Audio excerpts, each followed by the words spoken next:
अस्सलाम वालेकुम जी, की हाल चाल है दोस्तों, संगियो, प्यारियो।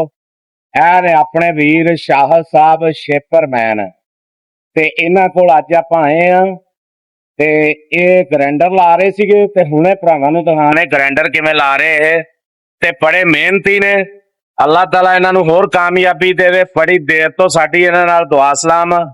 ਹੋਰ ਸ਼ਾਹ ਸਾਹਿਬ ਸੁਣਾਓ, ਕੀ ਹਾਲ ਚਾਲ ਹੈ? ਠੀਕ ਠਾਕ ਰਹਿੰਦੇ ਹੋ? ਤਾਂ ਆਪਣਾ ਕਿਹੜਾ ਇਲਾਕਾ ਹੈ? ਖੁਸ਼ਾਬ ਭਾਈ, ਹੁਣੇ ਖੁਸ਼ਾਬ ਤੇ ਆ। ਤੇ ਹੋਰ ਸੁਣਾਓ, ਸਿਹਤਾਂ ਤਬੀਅਤਾਂ ਠੀਕ ਰਹਿੰਦੀਆਂ? अल्लाह दे खैर ਕੀ ਨਵੀਆਂ ਤਾਜ਼ੀਆਂ ਨੇ?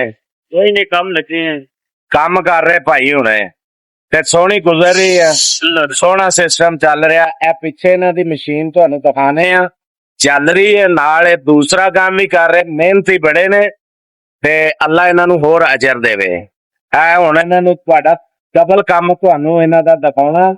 ਮੈਂ ਇਸ ਲਈ ਆਇਆ ਇਹਨਾਂ ਕੋਲ ਦਿਖਾਉਣ ਵਾਸਤੇ ਕਿ ਮਿਹਨਤ ਬੜੀ ਕਰਦੇ ਆ। ਇਹ ਪਿੱਛੇ ਇਹਨਾਂ ਦੀ ਮਸ਼ੀਨ ਚੱਲ ਰਹੀ ਹੈ, ਦੇਖ ਰਹੇ ਹੋ ਸ਼ੇਪਰ।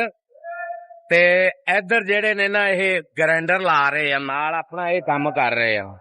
ਆਹ ਦੇਖੋ,